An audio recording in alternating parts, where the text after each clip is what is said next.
Hopefully everybody can see my screen. It should be showing the Procore page here with drawing areas. I want to sort of open this up at the beginning for questions that you have that you may want me to cover today based on, you know, the training we had a few weeks ago, things that you've interacted with, such. So I have an idea of what we want to talk about. Anybody have any questions? Hey, Cheryl, it's Carolyn. How are you? Good. So my main goal today, personally, is just to understand how to review and mark up the drawings, since that's something I have done in the past and plan to do in the future. So I think that's already probably on your agenda, but just wanted to mention it. Okay. Yep. That was the main point of today. Anybody else have anything? And you can use the chat during this as well. I know it's obviously when everybody's on mute, which is way better for the quality of the call. It's hard to ask questions. So Tanya will type in when, let me know what's on the chat, since I can't really monitor and talk at the same time. I'll start with a couple things. That a reminder, there's a difference between drawings and documents. Drawings, and again, up at the top here, if you don't see these items on your horizontal bar, if you go into project tools and star them, they will show up on your horizontal bar, which is a lot easier. Drawings are things that we are producing ourselves, and it's the easier way to see and mark up the drawings. Documents are from items that relate to the project that are received from other people, and they may include what you might think is a drawing, including a survey, an old existing set of plans, possibly, or plans from other people. So in particular, on the early pricing project for early site plans, the only drawings that are going to be listed in drawings are the ones that Lee & Associates or the site planner produces at your request through me. The documents will be the things that you give me, including the survey, site map, etc. So I know there's been some confusion. People are like, well, I can't find the drawings. Well, the drawings are on drawings. So I just wanted to reiterate that. The other thing I want to reiterate again is most projects are going to have a 001 project, which is for construction, and a 990 project, which is for design. As of right now, the design version will only be set up after executive committee or once a deal is awarded 9% credits. So if you are looking for something before that, it might be in early pricing, it might be on the R drive, it might be in MPI. So just a reminder of that. As we approach executive committee, there's two projects that are going through executive committee the next week. Aaron's starting to get those set up now on Procore. But to sort of jump into drawing review, we will do that now. So I'm going to work in the Sandbox project, which all of you, I believe, should have access to. It's just fake project drawings and stuff that are set up to play around with, and it's a good spot to test things out if you don't want to worry about messing something up. So you go to drawings. Actually, most projects, when you go into drawings, may have different drawing areas. They may be set up per building. They would never be set up per unit. I'm not sure why this is set up this way. And when you go into this, this is actually a full set of drawings. So projects may or may not have drawing areas when you go into them. Once you go into them,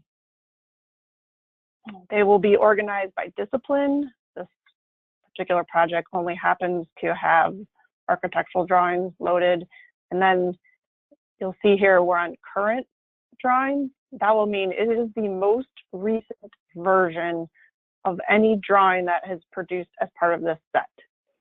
If you want to see only, you know, this looks like the application drawings from the 9% application. If you only wanted to see those drawings, you can go to drawing sets and it will show you only the sheets at that point in time that were associated with that application. But for the most part, you're going to be working inside of the current drawings to find the most recent version. And then once you're inside a drawing itself, so you can see this title sheet, there's actually 2 versions of that. So if you go inside of the drawing, you open it up here at the top. If you want to see what one of the older versions are, you can go back to those versions. It's very interesting. It's a Selkirk application, but it's a Highland Village drawing. So hopefully that makes sense to everybody. Once you're inside the drawings, you're going to be on this new toolbar that's going to have markup. If you open that, it's going to open up a toolbar on the left-hand side.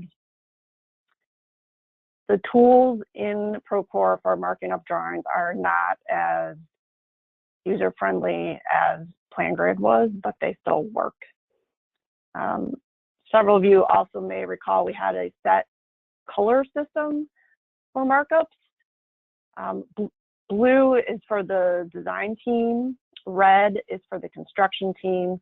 Developers should be using green, and Mr. Moody uses magenta at his own choice, and that just helps the vertical design manager in particular know who made the comment so they can follow up if they have questions on the comment, etc. So please try to stay within your color. I will also remind you there was a document circulated to you prior to the original Procore training last week that does have all of this information in it, including what color you have to use and screenshots of all of this, so you can backtrack to that as needed after this. So markups are pretty easy. You can use a pen and draw just like you've probably seen in the past. The one thing, just like in PlanGrid, unless you actually publish this, it will not show up to anybody besides yourself. So it's very important that as you go or before you leave the page, you either click on the item and publish, or if I draw some more marks here, if you use this lasso tool, which is probably the easiest thing, you go and you can lasso everything on the page, and it will grab anything that's not published yet, and you can publish everything at once. There were some faster ways to do that in PlanGrid that no longer exist. So you can use the pen tool. You can use the text box tool, which you just kind of start typing in, and usually it's really, really tiny. If you use this slider bar, you can slide it out to be a size that's legible to others. There is no leader tool like there was in other things. So if you want to be able to say where this note goes to, you'll have to actually add your own arrow next to it.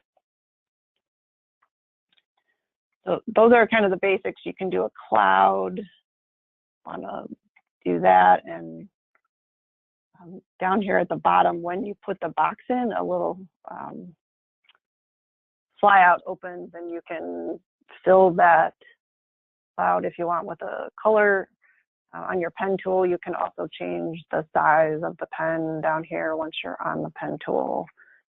You can make it smaller or bigger. Those are the basic tools, and I would encourage you to use red lines, main scribbles, and the text box for comments that are self-explanatory. Don't need a lot of other follow-up. It just needs to get fixed. The other thing you'll see on these sheets are these little tags that look like this. They're called the CI tag, coordination issue. We will be using these to replace the stamp tasks that we had in PlanGrid, which are for items we really want to follow up on that create those nice lists that we use at face-to-face meetings to go through the design team the comments on. So say you want to comment on this move-in area, say, you know, this is not where we want it, it needs to be on the east side of the property. You can click on that and you say create new issue. You enter a title, we can call it, I would just keep your titles simple, description, move the loading area to east facade and curb cut. Location, this is sort of a workaround that we have. Location is going to allow us to categorize these things later. So we have pulled in all of the old stamp names from PlanGrid that we used to use. So I would assign this to the architect because they are the ones that have to do that. So that's the location we need to use. I know it's a little counterintuitive. Erin will be bringing in, when she sets up the project, all of our standard stamps, so they'll be available on the drop down. You can assign it to a person, but my suggestion is if it's something the architect needs to fix, that you would just leave that blank. It is not a required field. If, go back. If this is something that you want to actually alert NRP design team, if you're a developer, Carolyn, and you say, hey, Mark Schraberg, I want you to do research on this bike storage. I think it's 10 times bigger than it needs to be. You can assign it to NRP design, and then you can physically assign it to Mark Schraberg specifically. You can assign a due date. I would probably leave that blank. The due dates can be bulk edited by the vertical design manager before the comments are sent to the design team. So if you just skip that, they'll put all the due dates in right before they send them out. And then you have to make create and publish, or it will not capture all that data that you just put in. I've been noticing this spins forever sometimes, and if you just hit cancel, if it keeps spinning for like 5 minutes, you can hit cancel and it still seems to capture it. So the beauty is when you're in here, you can click on this and say, oh, what did somebody say about this? You can actually open this up and look about it. You can go to the drawing. I go to the drawing. It should be a link to the drawing right here. I think I've failed this task on the other training too. Well, you're mostly going to need to just mark them, and then the vertical design manager will backtrack on this. The nice thing about these is there is a coordination issues tracker. Basically, it's going to say the civil engineer has this many outstanding items they need to take care of. Here's what they are, and then the vertical design manager will be responsible to go through these and make sure they're fixed on future versions of drawings that come out. The design team also will be able to go into the drawing, see what the comment is, and respond to that comment right inside of Procore. We won't be sending out lists anymore, and they'll have live access into the drawings themselves.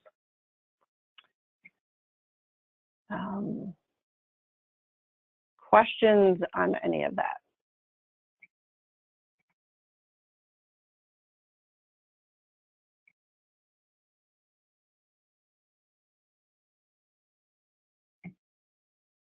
No questions. Okay. I mean, those are the basic ways we're going to mark up the drawings. Josh was asking about this last night, and he wanted to be able to kind of send out his comments that he marked up. So he put some markups on the drawing. And we know that they're on this A01 sheet. So the other nice thing you can do is you could click on this particular drawing and then say email drawings. It's going to open up this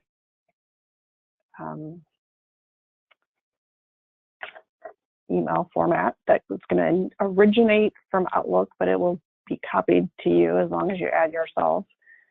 So I'm going to send this. Oh, Josh isn't in here. I'm going to send this to Jen. And it does not populate the project name here, which I find extremely annoying, but good idea is to put the project name in here. And you can say, hey, Jen, I added parking garage comments that need to be addressed. Can you reply and advise architect to fix or something? And then when you send this, I'm copied automatically because I'm the one sending it. I think this will populate your name no matter what. When you do this, you could add another person copied if you want. It will show up in your email, not just in Procore. It will go to your Outlook email with a link.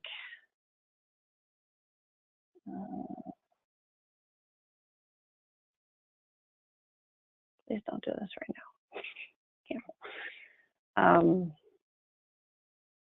So if I go over my Outlook, and several of you have probably gotten these type of emails now because we've been using this process with the early planning. So you'll get an email similar to this or the person that it went to, and they'll be able to go immediately to the sheet and see your comments from there. Now, this is absolutely not necessary if you got a 100% DD set of drawings and you went in as a developer and commented on it. You don't need to do what I just did and send any sheet that you made comments on to the vertical design manager or anything. You just probably should tell them, hey, I did my review, I'm done. And then they're going to tell the design team at the end of our design review period, NRP is done with all of our review comments, go in Procore and start addressing them. So it's more likely that you guys would, the developers would be using this during the early site planning part, I would think, where we have a drawing, Amber sent a plan, said, hey, here's our first pass at this plan. And you as the developer came in, you're like, oh, I just talked to so-and-so, and we actually need to eliminate all these townhomes, and we're gonna grow these bigger buildings instead. And you could send something back with a scribble markup that you did to Amber and the rest of the people through here if you had some comments. Does that make sense, everybody? Hey, Cheryl. There's a question that came through chat. So say that you have multiple developers marking up a drawing. And so if the developer's color code is green, is there a way to distinguish which developer is making comments on a particular drawing? Yeah, I would say we don't really need to distinguish. It's more of just knowing kind of the person's role and what those comments relate to. I don't really need to know if it was Josh versus Chris versus Joe. And I think if I really did, I think that's already captured in the data inside of Procore. So it's more like a visual way for us to go in and say, oh, NRP contractors made this giant comment in red, delete the parking garage, but this is a committed item under our entitlement that we have to have, so we can't do that. That's all. Got it. Thank you.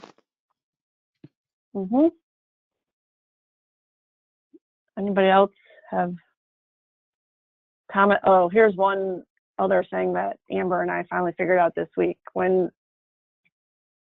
Amber or myself, whoever gets a site plan in particular, will be sending it from Procore by clicking on the drawing and doing the email from here.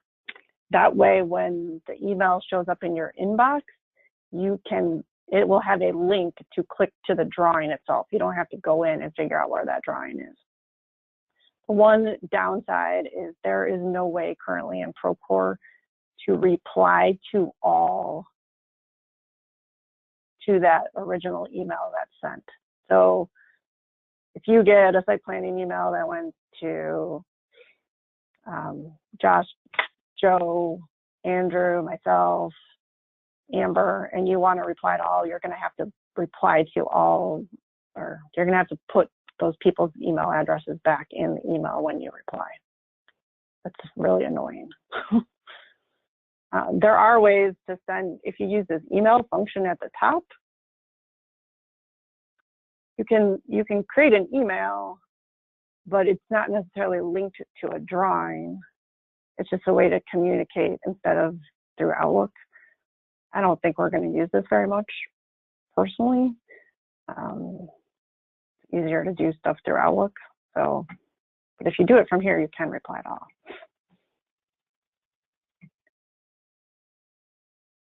You can do the same thing if you had a comment on a document.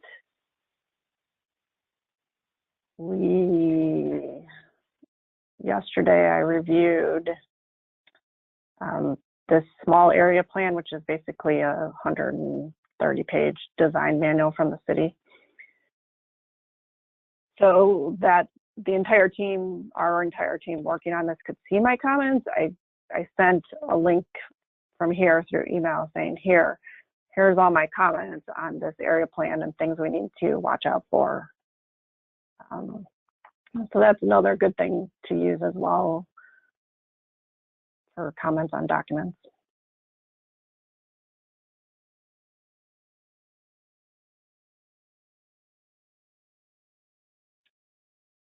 I think that's basically it. Again, I open up to questions or desires.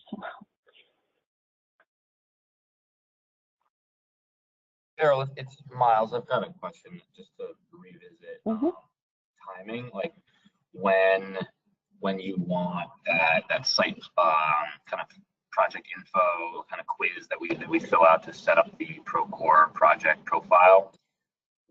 When should we be doing that as compared to when we should go into MPI and fill out the project information there? So I encourage you to, when you know you're getting pretty close to having an LOI, go ahead and do the project basics form. And that is kind of like the first thing that gets that project on our tracker, or like we're thinking about it. You do not have to be at a stage where you want to do a request for project through Connect and get an actual, number established in our system with a pre-development budget. That just kind of, the initial site planning form gets it on our radar, and every Monday morning, Ken, Taylor, Andrew, Jen, and I go through that list, and I say, oh, here's, I think last week we had 6 or 7 new ones added. I bring them up and say, hey, these are coming. We think we're going to start working on these in a week or two. And so to follow up on your question, that the only place in Procore that will exist is this early pricing. So then I'll add a documents and drawings folder, or ideally, if you're the developer, go ahead and please add your own subfolder in documents and put the to planner folder underneath of it using our naming system, which is basically the state, what kind of deal it is, and then the name of the deal. Put your documents there. I don't have to be controlling adding these folders by any means. So does that answer your question, Miles? Yeah, thanks, Cheryl. That's really helpful. Cheryl, this is Nick. So I know we have the permissions to make the documents folder, but I did want to clarify that it looks like we can't actually make the drawings folder. So I guess you or Lee would have to do that. We don't have the permissions for that. Oh, I can fix that. But thank you for telling me. Well, I guess that works too. Okay. I probably will fix that, because if you make them at the same time, it'll make everybody's life easier. So. Okay, great. And, you know, I know some of you, Nick and Max and Chris and Miles, have been great about setting those up. If it doesn't get done, it's not the end of the world. If I have to do it, it just saves a few steps.